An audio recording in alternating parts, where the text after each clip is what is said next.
Ela é cantora, professora, agitadora cultural. A gente vai conversar com uma pessoa de Brasília que tem uma linda voz.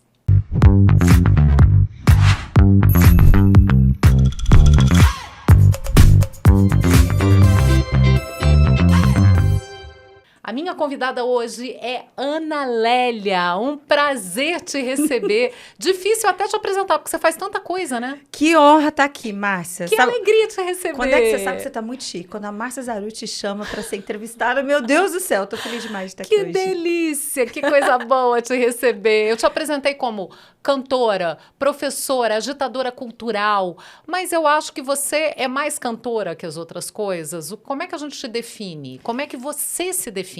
Eu comecei a minha vida como cantora, parei por 20 anos e voltei para a música depois de 20 anos, depois de um hiato muito longo, né? Mas a educação foi aquilo que me deu a bagagem para tudo, Márcia. Então, assim, eu não consigo tirar esse chapéu da educação. Eu acho que tudo isso que você falou, educadora, cantora, o fato de eu ser educadora é o que faz eu ter esses vários chapéus.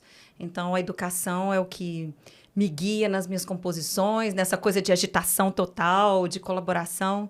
Então, eu me vejo muito como educadora que ama cantar. É como se fosse a sua base, né? Como se base. Fosse ali o alicerce onde você constrói o resto. É meu alicerce. A educação é tudo, me dá bagagem para compor. Eu amo. Vou ser uma eterna professora. Até quando... Eu ainda dou aula, né? Dou aula de música. Mas eu me vejo assim, porque eu tô num caminho assim, que eu sei que uma hora eu vou parar e vou ficar só dedicada à produção, música e tal, mas eu nunca vou deixar de ser professora. Tá Isso no é meu lindo, coração. porque a gente precisa tanto de gente apaixonada pela educação no Brasil. Eu acho que o que mais falta para a gente é essa transformação pela educação. Então, é muito lindo quando a gente ouve alguém falando desse amor por educar, por ensinar, por estar na sala de aula, ensinando música, ensinando vida para as crianças, né? Educação é especial. É tudo, principalmente no Brasil, né, Márcia? Assim, esse contexto tão difícil, né? Eu costumo dizer assim que eu não gosto que quando a gente diz assim, professor é herói, professor... Não, professor é um trabalho muito árduo, você tem que ter muita dedicação, principalmente na escola pública, eu comecei na escola pública, hoje não trabalho na escola pública, mas assim, eu comecei, é muito difícil, é muito desafiador. Então, assim, é quem gosta mesmo daquilo que faz e daquilo que transforma a vida das pessoas, né? Realmente é transformador. A profissão que nós temos hoje é graças aos professores que nós tivemos na nossa infância, no ensino médio, na universidade. Então, assim, eu amo. Com demais. Certeza. Que lindo, que bom.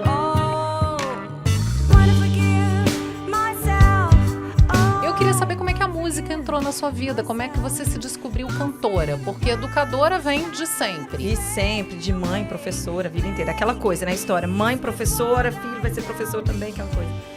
Mas comecei na igreja, cantando na igreja, pequenininha. E meus pais são muito, aquela coisa de mineiro, né? Muito católico, vai pra igreja e tal, levando os filhos e tal. Comecei cantando na igreja. Sabe o que é legal da igreja? Além da espiritualidade, de você realmente sentir aquilo que você está cantando, a acústica te favorece. Então, a reverberação, eu falei assim, gente, é legal você cantar, você começar a se ouvir, né? E ali eu já falei assim, nossa, eu acho que eu poderia cantar e tal. Então, eu fiquei com esse sonho paralelo, Márcia, na minha cabeça. Mas essa época de cantar em igreja era o quê? Que idade, mais ou menos? 14, 15, adolescente. 16, adolescente. E depois eu já entrei para a educação. Fui para São Paulo fazer um mestrado, a música nesse universo paralelo, assim, eu sabia que era uma coisa gostosa e eu tinha o feedback das pessoas, que eu comecei a ouvir das pessoas, nossa, podia cantar, participei de um festival de música na faculdade, a gente ganhou. Eu falei, nossa, isso poderia ser uma coisa legal. Fui para São Paulo fazer um mestrado em Linguística Aplicada e fiquei sabendo de uma competição, um festival de música da Rádio Eldorado. Eu falei, gente, eu vou participar. Cantar outras cantoras, né? Era um festival assim que você teria que interpretar outras cantoras. Elis, Zizi, Gal. Aí eu falei, vou fazer... Gente, 1998, eu vou fazer uma fita demo.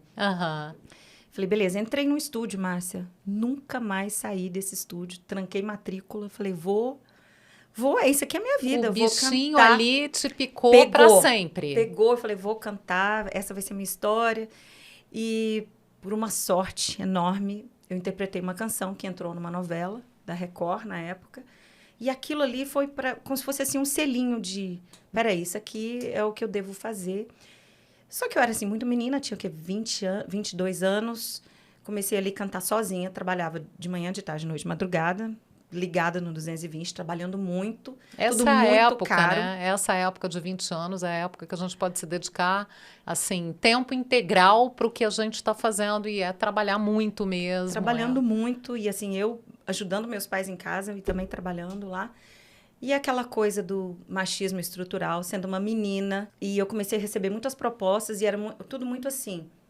Ah, eu acho que você não deve cantar isso. Ah, eu acho que você poderia vestir tal roupa. Ah, eu acho que você poderia fazer isso. Isso Acho que das você poderia... gravadoras? Não era gravadora ainda, Não. era quem estava trabalhando comigo ali. Entendi. E aí eu falei, cara, não vou mudar, não vou ser moldada por isso, eu não sou assim. É isso que eu quero fazer MPB. Na época era muito assim, eu via muito Marisa Monte. Eu falei, era minha referência, né? Eu via muito Elis. É isso que eu quero fazer. Mas eu sentia que tinha um sistema que queria te moldar. Não, você tem que ser assim, você tem que cantar assim. Eu falei, não. Tinham portas sendo abertas, mas existia essa estrutura que, tipo assim, ou você que se te encaixa, limitava, né? muito limitante. E aí, na época, eu conheci o Marcos Lozecan. Hoje nós não somos separados, somos muito amigos. E a gente foi para Londres. E em Londres, aí eu me dediquei totalmente à educação. Que foi maravilhoso. Por isso que a gente começou essa conversa eu dizendo exatamente isso. A educação foi o que me moldou. Porque, assim, depois de 20 anos parada, depois a gente voltou para o Brasil e eu fui voltando aos poucos para a música. E foi exatamente a educação aqui no Brasil, educação na Inglaterra, que fez toda a diferença para essa carreira musical que começou há 3 anos. E como é que você conseguiu ficar tanto tempo sem a música? Não fiquei. Fiquei, mas não fiquei. Porque, assim, dentro da educação, olha só como a educação fala muito alto. Eu conheci uma grande musicista. Eu sou muito... Minha maior qualidade, eu acho que eu sou cara de pau. Eu sou muito cara de pau. Você é comunicativa. Você é extremamente comunicativa. E eu falei agitadora cultural no sentido de você agregar sempre muita gente em torno de ações culturais. Eu vejo você fazendo isso o tempo inteiro em projetos muito diferentes. Então, por isso que eu falei agitadora cultural. Agitadora total. Não é? Eu acho que isso é coisa de professor. Eu acho, sabe, que o professor tem essa coisa da colaboração. Vem junto, porque... É o coletivo, é um olhar para o coletivo.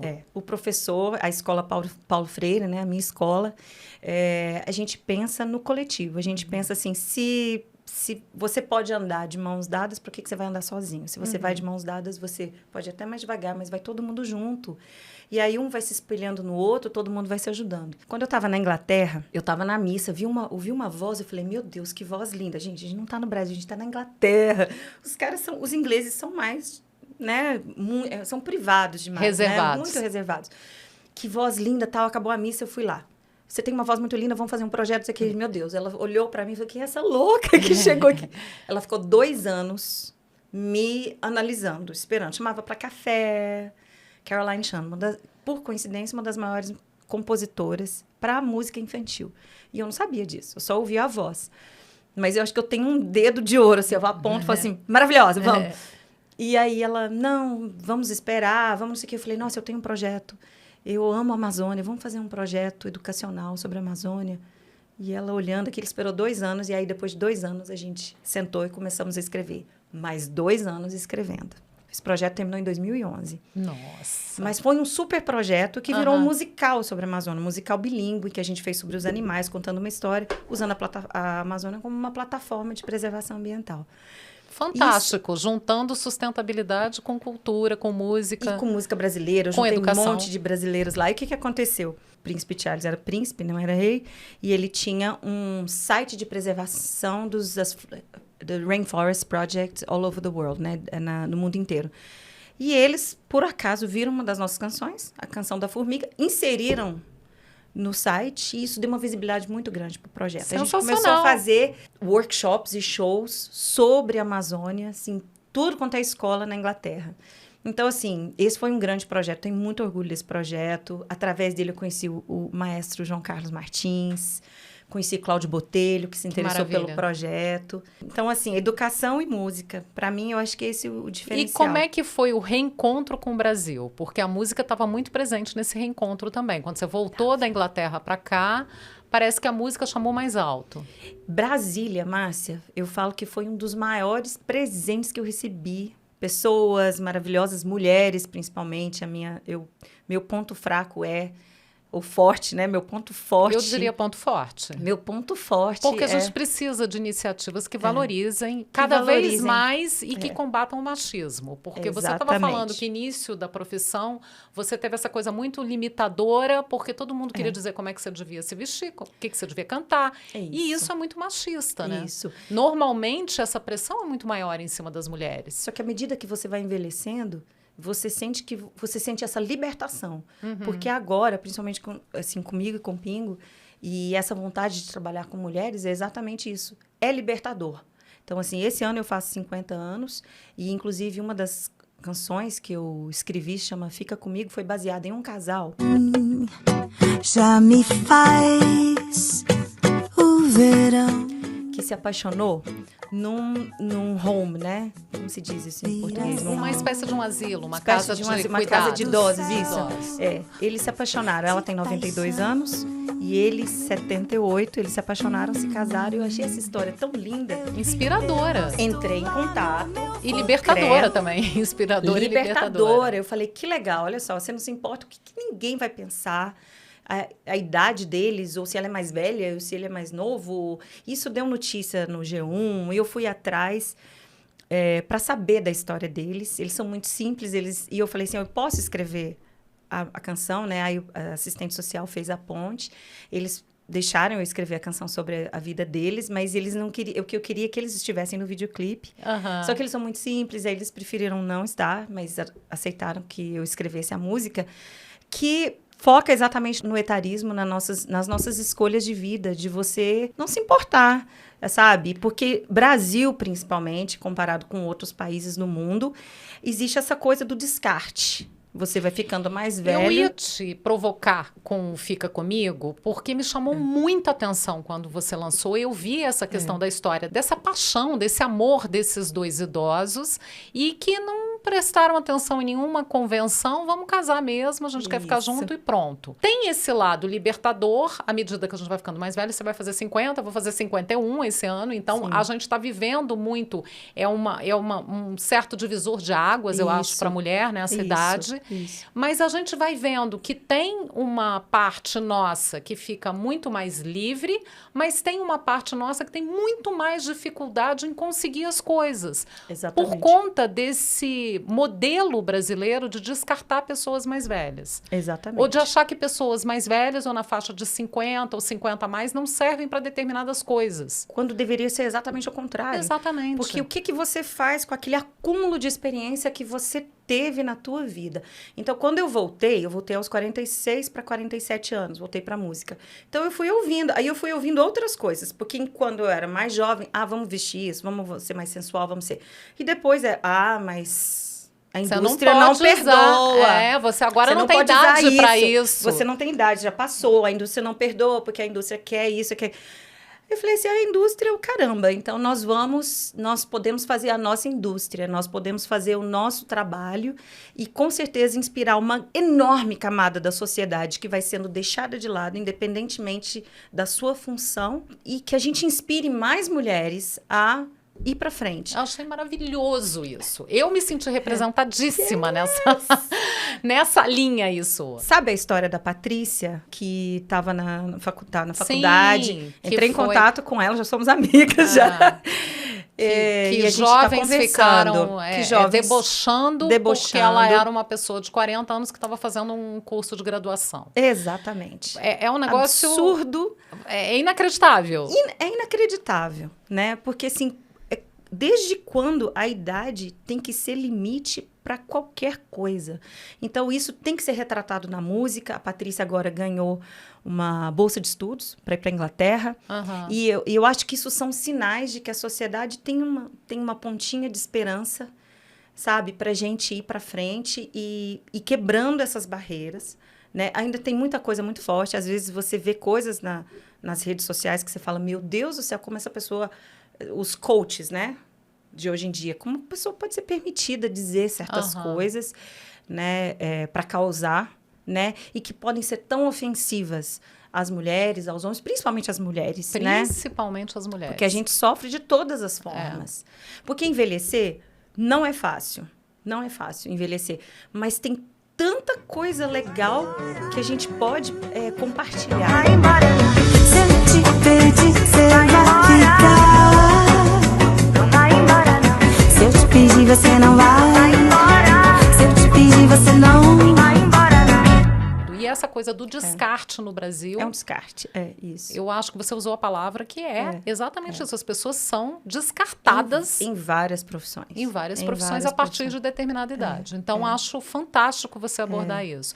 Agora, você está falando, a gente está falando muito de educação, dessa coisa da consciência e dessas campanhas que têm que ser feitas e que têm que estar inseridas dentro da cultura e dentro da música, mas você tem também essa coisa muito coletiva e com um olhar muito social. Eu sei que você também é linkada em vários projetos sociais. Falou em projeto social, tem você ali dentro fazendo alguma coisa. Falou em projeto social, eu tô ali. Quais os projetos sociais agora, nesse momento, que você está apoiando? Porque eu vejo nas redes sociais o Reciclando Sons. Reciclando Sons. Que é maravilhoso, que é um projeto na Estrutural que ensina música clássica, violino para as crianças, para os filhos dos catadores que moram na Estrutural. A Rejane mora no meu coração. Eu fui conhecer o trabalho da Reciclando. Gente, Márcia, você conhece assim também, você sabe, é algo que é emocionante. É emocionante. É emocionante você estar lá e você ver a vida daquele grupo social sendo transformada através da música. Você ali, você vê o poder da música, você vê o poder também de uma mente no coletivo, né? Você vê a influência que a Rejane tem ali e aí o que aparece é o coletivo. Ela é uma inspiração para mim, é uma inspiração muito grande. E é um projeto que você entrou apoiando mesmo, fazendo lives para arrecadar dinheiro para sede, fazendo uma série de coisas, né? Uma série de coisas. A gente se conheceu na escola americana, a gente fez um projeto juntas lá e foi muito positivo mesmo. Mas assim, eu já trabalhei assim com alguns outros projetos, os batucadeiros, já trabalhei com eles, já trabalhei com a Recomeçar também, que ajuda mulheres que passaram pelo câncer de mama. Eu acho muito relevante a gente falar sobre o câncer. O câncer é como se fosse sentença de como o etarismo é um estigma, é o descarte, assim, ficou mais velho, passou dos 40, passou dos 50, já não serve mais, a gente tem que falar e tem que cortar, tem que falar da própria idade, eu acho, sabe? Pra gente falar dos problemas e das vantagens. Envelhecer é simplesmente envelhecer. É natural, né, da vida. E não tem opção, né? A opção é morrer jovem, né? Eu prefiro envelhecer. Envelhecer, então. que deveria ser, assim... O processo natural. O processo natural de todo mundo falar. Porque está todo mundo envelhecendo. O jovem não está ficando mais jovem. Né? Está todo mundo envelhecendo. E o câncer é uma doença que afeta todo mundo. Uma pessoa com câncer na família, todo mundo adoece. Todo mundo. Então, todos nós temos casos. Então, assim, é algo que mexe muito comigo, mobiliza muito. Então, assim, a gente já trabalhou muito com a Recomeçar, que ajuda mulheres que passam ou passaram pelo câncer de mama e de famílias vulneráveis, né, financeiramente. Então, assim, que tem que ter esse olhar, que sofreram muito durante a pandemia, né, pelo negacionismo, por terem sido negados também tratamento, porque também tinha tantas outras questões acontecendo durante a pandemia. Nem tudo que eu faço existe um porquê. Eu sei que eu nasci. Elas Cantam Rita Lee estava também dentro de um projeto para alertar as mulheres sobre câncer de mama, não Sobre tava? câncer de mama.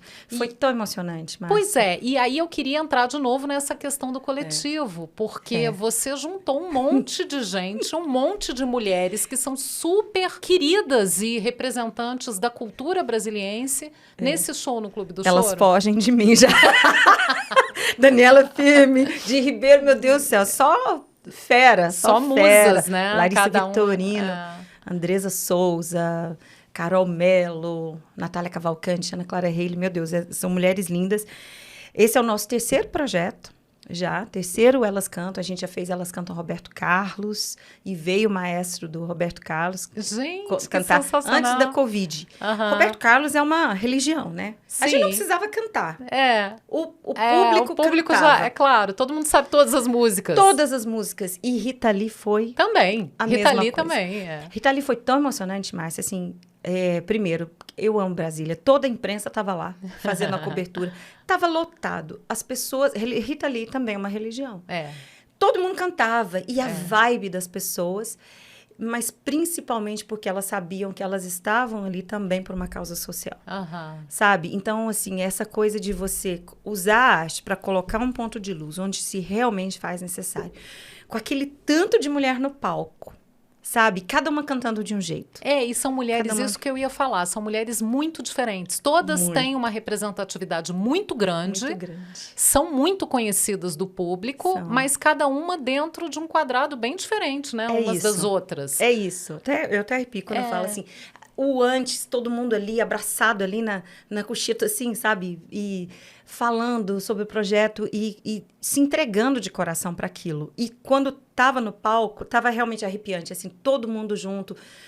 Foi assim, a tribo de cada cantora foi, além de outras pessoas. Então, isso é muito poderoso. Isso é muito E é o poder, gratificante. eu acho que a gente volta para aquilo que você estava falando das mãos dadas, né? É o Isso. poder da coletividade, é o poder da união.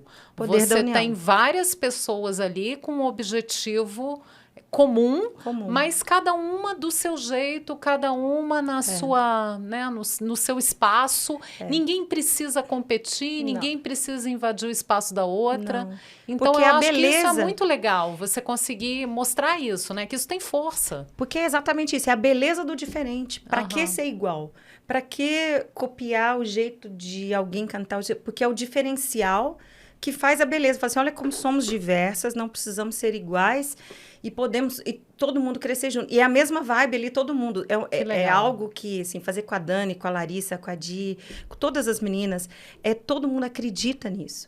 Então, assim, eu sou a louca que gosta de criar A agitadora plataforma. cultural. A agitadora cultural, como eu falei no início. É bem isso, né? Eu tenho agora a minha mão direita e esquerda, que é a Tita Lira, que ajuda também, que é super agitadora.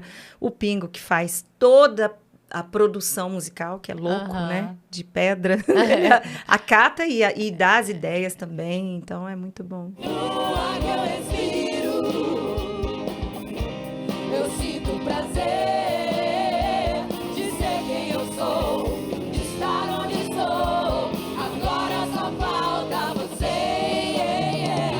A gente está falando muito do Clube do Choro, que é um espaço muito querido dos brasilienses e um espaço que traz uma diversidade muito grande da nossa música e da nossa cultura. Sim. Tem escola de choro Rafael Rabelo, tem uma série de coisas Sim. muito importantes. E a gente também teve uma apresentação sua no Sesc Garagem, que é outro espaço queridíssimo dos brasilienses. Está na memória afetiva, eu acho que de gerações. Assim. Eu amo o Sesc. Assim, foi meu primeiro show. Quero fazer mais, Sesc. Vou mandar mensagem aqui. Foi no Sesc Garagem, com a Sabrina Parlatore, que foi ex-apresentadora da MTV, Aham. que canta. Márcia Tawil, que é Aham. minha irmã. As Márcias me dão sorte. Tá vendo? É o nome. É o nome, Márcia Tawil, que me apresentou Sabrina. E nós fizemos a nossa canção autoral, né? Que é Ninho de Papel. Nós Aham. fizemos o primeiro show no Blue Note, em São Paulo. Deu muito certo, foi maravilhoso. E fizemos esse segundo no Sesc. O Sesc Garagem, ele tem essa coisa que parece que a gente está em casa. É. Porque Ele tem é muito aquela intimista. arena, dá vontade de você tirar o sapato e cantar descalço. A gente bem botou um isso. tapete lá. Foi maravilhoso, tava todo mundo cantando junto, parecia um sarau. Aham. Foi lindo. E assim, olha que a gente teve competição, porque foi no dia que a gente cantou, foi o último dia do show do Bituca aqui em Brasília. Então, Milton Nossa, Nascimento. bota competição nisso. Milton Nascimento. Deve ter dado aquele medinho assim, gente, Eu não falei, vem não vai ninguém, ninguém. né? Não, vem. Não, e aí comecei a fazer piada no show. Eu falei assim, vamos acabar esse show logo pra gente ir pro show. Foi Gente, maravilhoso. Foi que- uma experiência, assim, incrível. Que com delícia. todo mundo, assim, como fomos tratados também, sabe? O pré, o pós. sabe? A estrutura, tudo lindo. Você acha que Brasília deu uma revolucionada na maneira como você vê a música, como você trata a música, como você compreende a música? Você sentiu Demais. isso, a cidade? Porque você falou de muitos músicos que te influenciaram aqui. Muitos. Você acha que a cidade, como cidade, também teve um papel, algum papel nisso? Demais. A cidade, primeiro, é apaixonante. A cidade, ela te abraça com a sua arquitetura, né? Uma cidade aberta para o céu. O céu, ele fala, né? O céu te abraça. E a cidade já te convida para escrever. Não é à toa que os grandes nomes da música vieram daqui. Assim, é coincidência? Não, não é coincidência, né?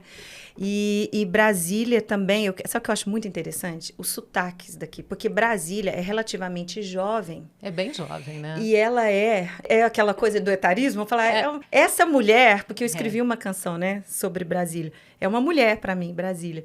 E ela te convida, e assim, ela é formada por vários sotaques, por vários estados do Brasil estão aqui representados. Eu tenho certeza que isso tem uma influência muito grande na música.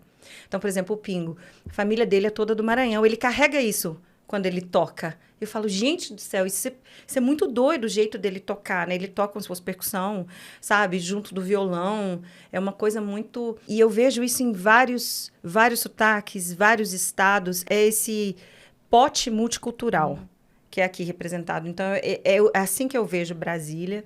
E é assim que Brasília me inspira muito. E o que é, para a gente fechar, para a gente terminar a nossa conversa, o que é Brasília para você? O que significa essa cidade para você? Brasília, eu vou falar o título da minha canção, quando Brasília fez 60 anos. Brasília é minha garota de Babel. E chega desse jeito tão assim, tão bem, sem ser um mar algum. É uma canção que eu fiz com o Israel Paixão e com a Daniela Firme. São várias línguas, né? Mas a gente acaba se entendendo, porque na Babel ninguém se entende. Aqui em Brasília a gente se entende. É uma mulher linda, uma mulher colorida. Brasília te convida para tudo, para liberdade. E eu estou muito feliz aqui. Muito feliz, porque aqui eu me redescobri na música. Acho que é um dos maiores presentes que eu recebi, é a liberdade, né? Você já se considera brasiliense, apesar de não ter nascido aqui? Não, e o duro é que assim, é porque eu sou de Tuiutaba, né? E assim, que eu amo. Mas assim, meu coração é metade inglês. Até hoje, às 5 da tarde, eu vou tomar chá.